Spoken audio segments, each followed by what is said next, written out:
I came through the side door at 11:30 at night, my coat still carrying the smell of the funeral home, and the very first thing I heard before I even had my boots off was my daughter-in-law's voice through the kitchen wall. "Your father has no value anymore. His brother died and left nothing behind. Now he's just an old man living off us, becoming more confused and troublesome every day." That's what she said. She spoke my name like I was a problem she was exhausted from dealing with. I want you to sit with that for a second. 31 years I gave to the Dearborn assembly line. I buried my wife. I raised a son. I came into that house with one suitcase because Marcus told me I was family, told me I belonged there. And I'm standing in the mudroom in my wool socks, coat half off the peg, and I'm hearing the woman my son chose talk about me the way you talk about a leaking roof. I didn't burst through that door. I know you want me to say I did. I didn't. And what happened instead, what I did instead, changed the rest of my life in ways I'm still measuring. My name is Ronald Webb. People call me Ronnie. I'm 69 years old. I worked 34 years at a Ford stamping plant in Dearborn, Michigan, and I came home from my brother Lawrence's funeral in Flint with a secret sitting in my chest like a lit match, and I had no idea how fast everything was about to catch fire. Let me tell you who I am before I tell you what happened, because the story doesn't make sense unless you understand the kind of man I've been most of my life. I'm the kind of man who absorbs. My late wife Dottie used to say that about me, not as a compliment, mind you. She'd say, "Ronnie, you take in every bit of pain and inconvenience that comes your way and you just hold it. You never put it down anywhere. You just hold it until you can't breathe." She said it gently, but she meant it as a warning. I didn't listen. I never really learned until it was almost too late. Dottie passed 8 years ago November. Breast cancer, found late, moved fast. We'd been married 41 years. We had one son, Marcus, who was 39 when his mother died and who cried at the graveside in a way that broke something open inside me. I'm not sure I ever fully closed back up. When the house in Melvindale got to be too much, too quiet, too full of her things, too much of her and not enough of her at the same time, Marcus was the one who said the words. He said, "Dad, come stay with us. Clarice and I have got that finished basement. The girls would love having you around. You shouldn't be alone out there." And I believed him. Every single word of it. I believed him because I needed to, and because he was my son, and because I was 62 years old, and I had just lost the only person who ever really knew me. That was 7 years ago. The basement Marcus promised me became a storage room within the first year. I was moved up to what they called the sunroom, a converted back addition with single-pane windows, a portable space heater that tripped the breaker if the dishwasher ran at the same time, and a draft along the baseboard that made the whole room feel like the inside of a beer cooler by January.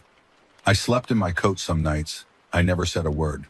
Because I didn't want to be difficult. Because I didn't want Marcus to regret asking me. Because I was a man who absorbed. My granddaughters, Jade and Simone, were 12 and 10 when I moved in. Now they were 19 and 17. And they walked past me in the hallways of that house like I was a coat rack that occasionally said good morning.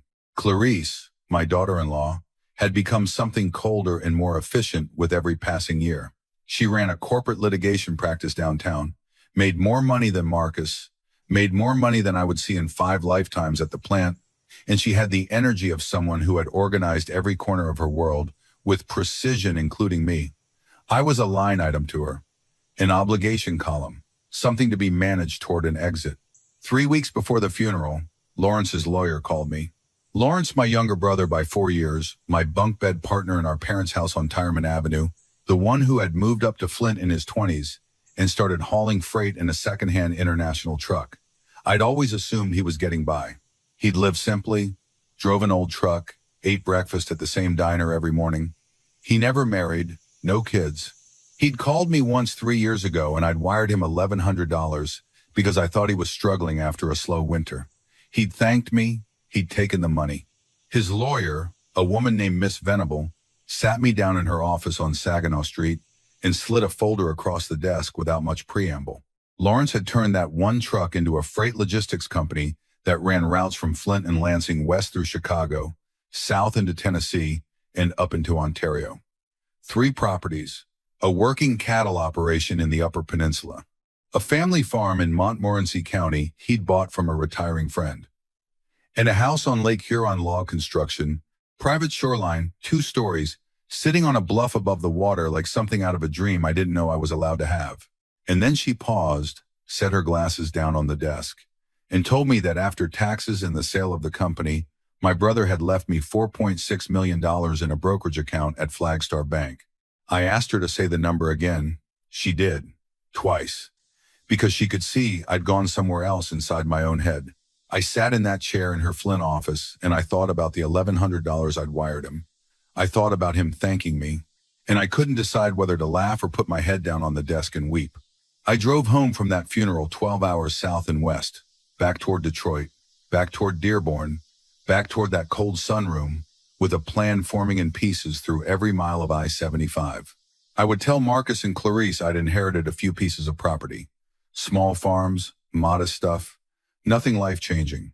I'd let them believe what they assumed, which was that Lawrence had died with nothing much to speak of, and I would figure out what to do with the rest quietly, on my own terms, the way I should have been doing most things for the past 7 years. That was my plan when I pulled into the driveway on Fieldcrest Drive at 11:30 at night. Then I heard Clarice. I stood in that mudroom coat half off, right hand still on the peg, boots on the rubber mat, and I let her words come through the swinging door. She was saying my name in the tone she used for billing disputes. She said I'd been there 7 years. 7 years she had been patient. 7 years she had been, in her words, a saint about the whole situation. And Marcus, my son, my boy, who had once cried in my arms because his hamster died, said, in a voice so tired it barely registered, I know. I know. She kept going. She said Lawrence had nothing. She said whatever I'd been hinting about farms and property was clearly nothing. She said I was now, quote, even more useless than before. She said I was an old man eating their food and fogging up their windows and getting more confused every month. Marcus made a sound like he wanted to object. And Clarice said these words, I will carry to my grave. I am not going to become a full-time caregiver to your father in this house. We have a plan. We talked about this. Cedarwood Pines. Early memory wing. His pension and his Social Security cover most of the cost. We just need the power of attorney signed before it gets medically complicated, because once it becomes a court thing, it's messy. There was a silence. Then Marcus said, he doesn't have anything for the girls' tuition. I was kind of hoping, Lawrence. And Clarice cut him off. She said they were on Plan B. She said I needed to be out before their new construction in Bloomfield Hills closed in October. She said they needed it clean, with paperwork that held up. She said she wasn't spending the next decade wiping anyone's backside, that she'd made her position clear when I moved in, and that 7 years was already past the upper limit. I backed up. I put my coat back on the peg. I picked up my boots and I carried them through the side door, and I walked to the end of the driveway in my socks before I sat down on the curb in the November dark and put them on. My hands were shaking so badly it took 3 tries to tie the left one. Then I got in my truck and I drove. I drove to a Quality Inn off I-94, and I sat on the edge of a bed that smelled like cleaning product, and I looked at the wall for 3 hours, not crying, not sleeping, just looking at the wall the way a man looks at something he can't quite believe is real. Honestly, if that had been you, if you had sat on that curb and heard those words replaying in your head, I don't know what you would have done. I've thought about it a lot. Most people would have gone back through that door. Most people would have confronted the situation immediately, which is exactly what I used to think I should do too. But there was a part of my brain, the part that spent 34 years on a plant floor watching where the equipment moved, knowing when to step forward and when to hold still, that part said, not yet, not yet. By morning, I had a different man's plan. I called Miss Venable first thing. I told her I needed to come to Flint and sit with her for several days. I told her I had heard something the night before that changed the picture entirely, and I needed to build something that could not be taken from me. She said, come whenever I needed. I called Marcus from the hotel parking lot and told him my old friend Terrence had taken a turn and I was heading north to see him. Might be a week. Marcus said, take care of yourself, Dad. In the voice you use on someone you're hoping will stay gone a little longer than usual. I could hear it now. I could hear everything now. I drove north. I stopped in Flint. I sat in Miss Venable's conference room from 8 in the morning until 6 at night for 9 straight days. We set up a Michigan LLC with me as sole member and transferred every asset Lawrence had left me into it. We opened accounts distributed across 3 banks, none of them in Wayne County. We filed the real property into the LLC. And then Miss Venable had her firm pull the title and mortgage history on the house at Fieldcrest Drive because I asked, because something in me needed to know the full landscape, and what she found made me go very still. Marcus and Clarice were underwater. They had refinanced twice in the past 4 years. They had taken a private second mortgage 18 months ago to fund a renovation that stalled halfway through. You could still see unpainted drywall in the upstairs hallway if you look closely. The lender on that second mortgage was a private equity note holder, and they were in default. 3 missed payments. According to Miss Venable's mortgage specialist, they were 60 to 90 days from a power of sale proceeding. I bought the note on a Tuesday afternoon. My LLC acquired the defaulted second mortgage for pennies relative to the outstanding balance. By Wednesday morning, I held the paper on my son's house. I drove home on a Friday. I stopped at a Coney Island off I-75, and I sat in a window booth with a black coffee, and I thought about whether I was being cruel. I thought about Dottie, what she would say, what she would think of the man I was becoming in that booth. I thought about Jade and Simone and whether they had any idea what their mother had been planning. I thought about Marcus at 9 years old, riding on my shoulders at the Michigan State Fair, reaching up to touch the lights. I thought about the difference between the person I'd raised and the person sitting in that kitchen saying, I know to everything his wife told him to accept.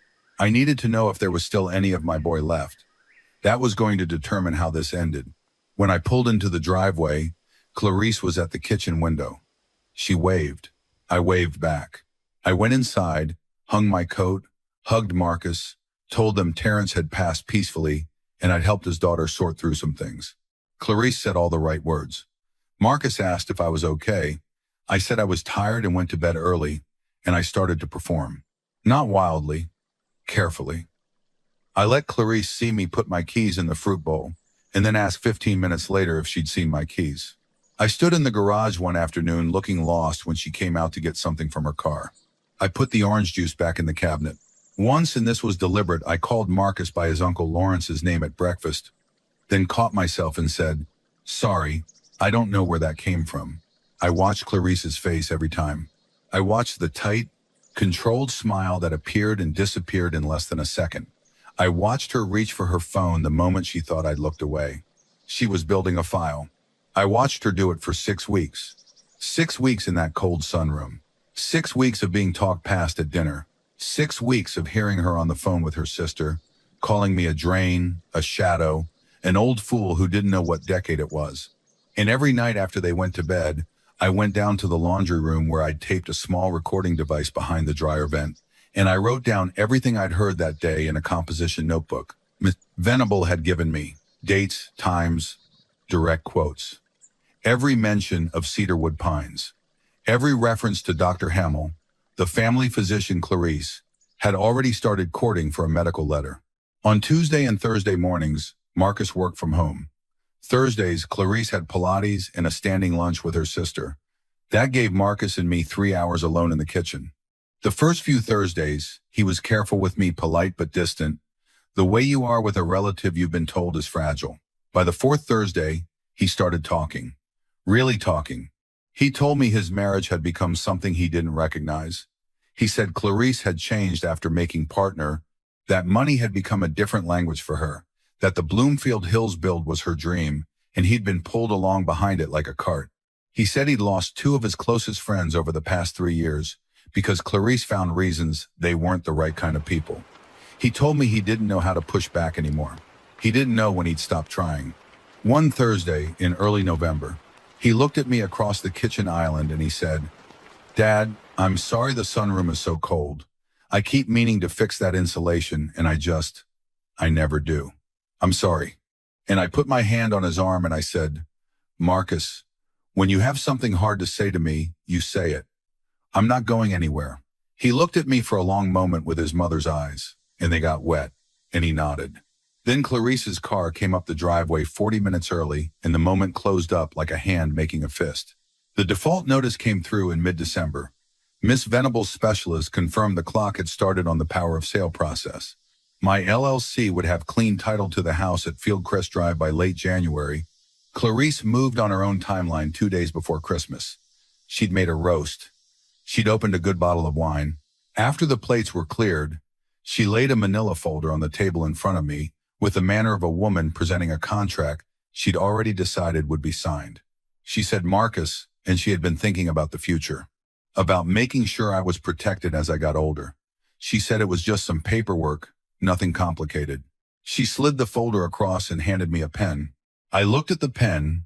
I looked at the two documents inside, power of attorney for property and power of attorney for personal care, both naming Clarice as primary attorney with Marcus as backup, drafted by her firm's estate department and already witnessed. I looked at Marcus, who was looking at his plate. I looked at my granddaughters at the far end of the table, both on their phones. I looked at Clarice. She was watching me with that smile. Patient, certain. I said, Clarice, this is thoughtful. I'd like to read it over and take it to my own lawyer, just to make sure I understand everything fully. She said, of course, but let's not drag it out. Why don't I just sign the property one tonight? I said I'd rather sleep on it. She said my name in a tone that suggested I was being gently difficult. I said, thank you, dear. I appreciate you looking out for me. And I picked up the folder and took it to the sunroom. I did not sign anything. That night, I called Miss Venable. I said it's time. We set the date for January 9th. Christmas came and went. I gave the girls each an envelope with cash money I could afford, without thinking now, and they thanked me without looking up from their screens. Marcus drank too much wine and fell asleep on the couch by 9. I sat in my coat in the sunroom and called Terrence, my actual friend Terrence, who I have coffee with on Wednesday mornings at the Coney Island on Michigan Avenue, and I told him everything for the first time. He was quiet for a long moment. Then he said, Ronnie, you come stay with me. I've got a room. You don't deserve any of this. I told him I had a plan, and I'd explain after the new year. January 9th was a Thursday. Miss Venable flew in from Flint. Her associate, a methodical man named Mr. Dabrowski, came with her. We met at a law office in Midtown and drove out to Dearborn together in Miss Venable's rental. Marcus's truck was in the driveway. Clarice's Audi was next to it. Jade was at her boyfriend's. Simone was at school. I let them in through the front door. Clarice came out of her office with a coffee mug in her hand and went absolutely still when she saw two people in business clothes standing in her foyer. Marcus came down the stairs a moment later and looked from the strangers to me with a question forming on his face that I could see he was afraid to ask. I said, please come into the kitchen. We have something important to discuss. We sat down, the four of us, at the same island where Marcus and I had talked on those Thursday mornings. Miss Venable set a folder on the counter without theater. Clarice opened it. The first document was the deed transfer. The second mortgage on the house at Fieldcrest Drive had been in default for 93 days. Power of sale proceedings had been initiated in December. The note holder, my LLC, had completed the process. The property was no longer theirs. Marcus looked like he'd been struck. Clarice's hands, for the first time in 7 years, were not steady. Miss Venable said, in the tone of someone who has delivered difficult documents many times and feels no need to embellish, the LLC is solely owned by Mr. Ronald Webb. He has held title to this property for 6 days. Clarice said, this is a mistake. Miss Venable said it was not a mistake and opened the second folder. The missed payments, the original lender, the note transfer, every document with a date and a signature. Clarice started flipping faster and faster through the pages. Then she stopped. She looked up at me. She said, Ronnie, you did this. I said, yes, Clarice, I did. She said, why? I want you to understand what it felt like to be sitting at that kitchen island. 7 years I'd eaten leftover food from that refrigerator. 7 years I had been talked past at that table. 7 years I had slept 20 feet away, in a room so cold I could see my breath in February, and told myself it was gratitude.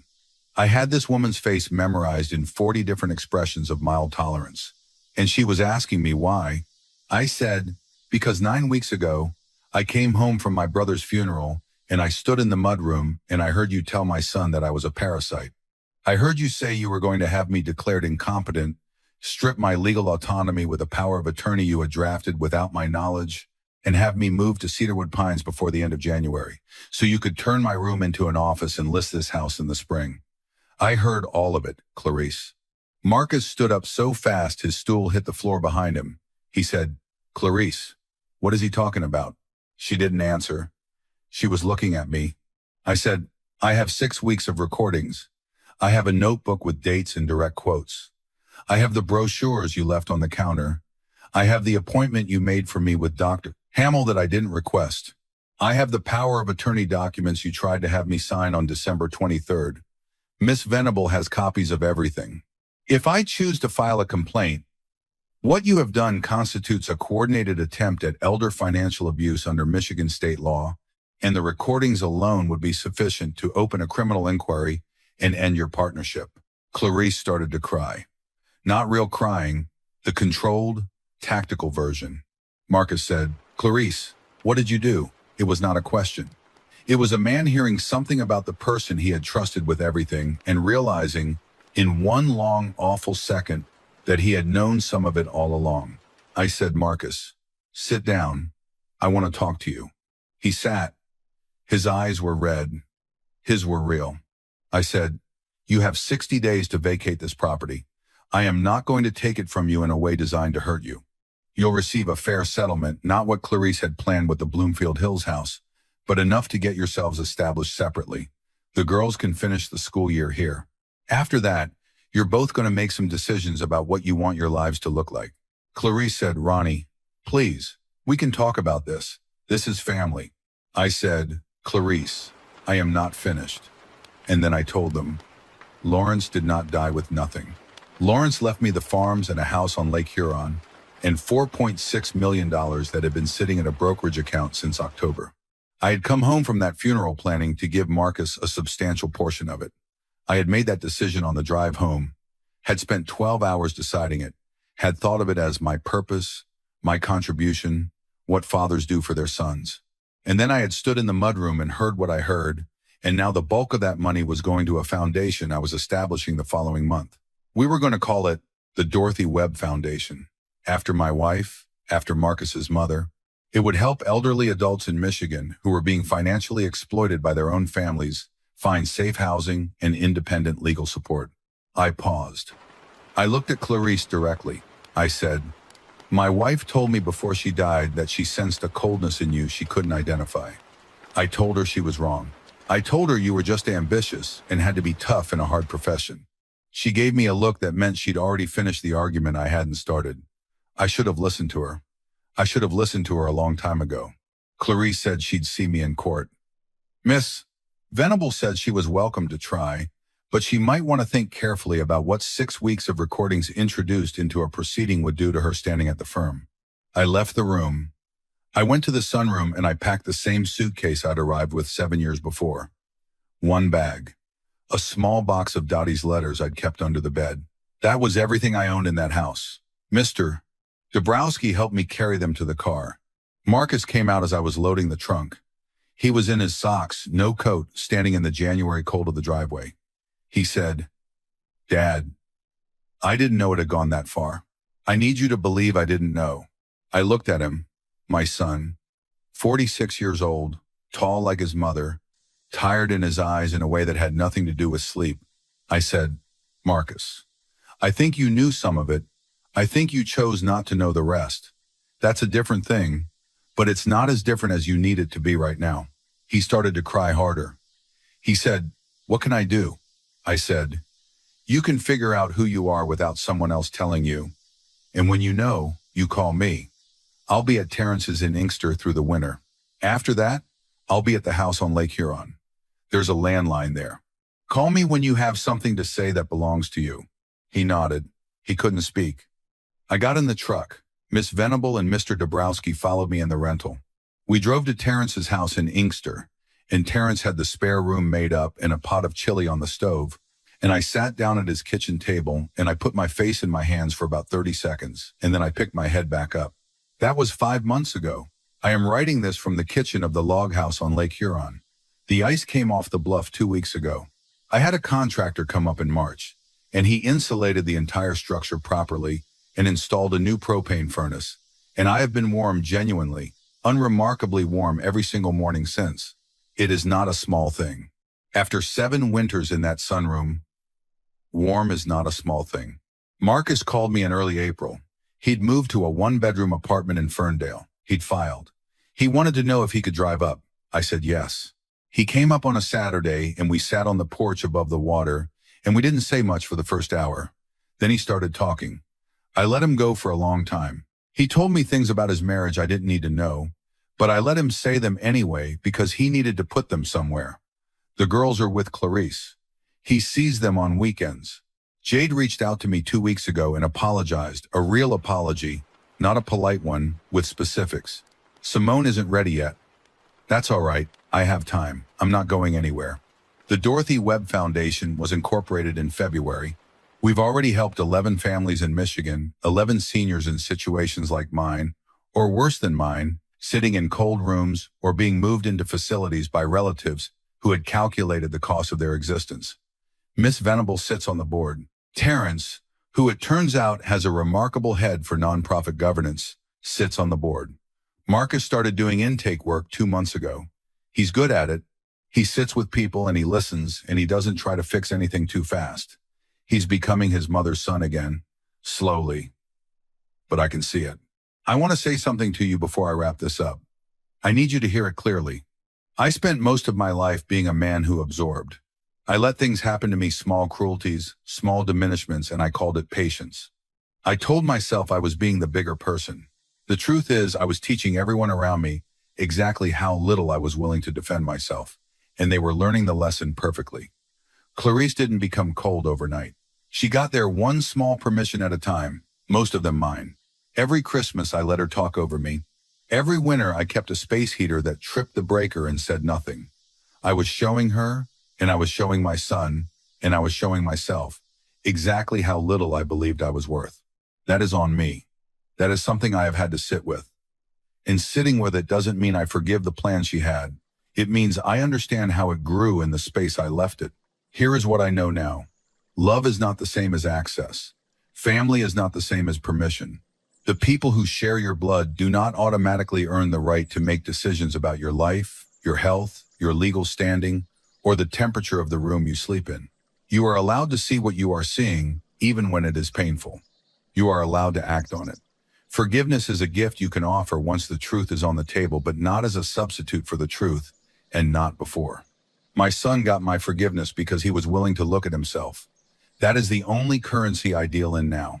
If you are listening to this and some part of it sounds like your own house, your own kitchen table, your own cold room, I want you to hear me. It is not too late. Write down what you see. Find someone who can help you understand your options. Do not wait for the paperwork to arrive. And remember that clarity is not cruelty, no matter what anyone in that house tries to tell you. I'm going to go pour a coffee now and go sit on the porch and watch the lake come back to itself after the winter. Lawrence used to say there was no sound in the world like the first wave of spring against a bluff you thought was frozen for good. I didn't know what he meant until I sat here alone and heard it. I understand now. I understand a lot of things now. If this story hits something in you, if you have ever sat in a room where someone looked right through you and called it love, I want to know. Drop a 1 in the comments if you think I handled this the right way. Drop a 2 if you think I should have confronted Marcus sooner. Drop a 3 if you've been in a situation like this and you're still in it, because I want you to know you are not invisible, you are not alone, and there are people who will help you find your way out of whatever cold room they've put you in. Tell me where you're watching from and what time it is there, because sometimes I think about all the people sitting up late with something they needed to hear, and I'm glad if this was it. If you've made it to the end of this, you're exactly the kind of person this channel is for. Hit subscribe. I'll keep bringing you stories that are worth staying for. This is a fictional story inspired by real emotional experiences, fully rewritten and reimagined in Detroit, Michigan, to create original content. Any resemblance to real people or events is coincidental.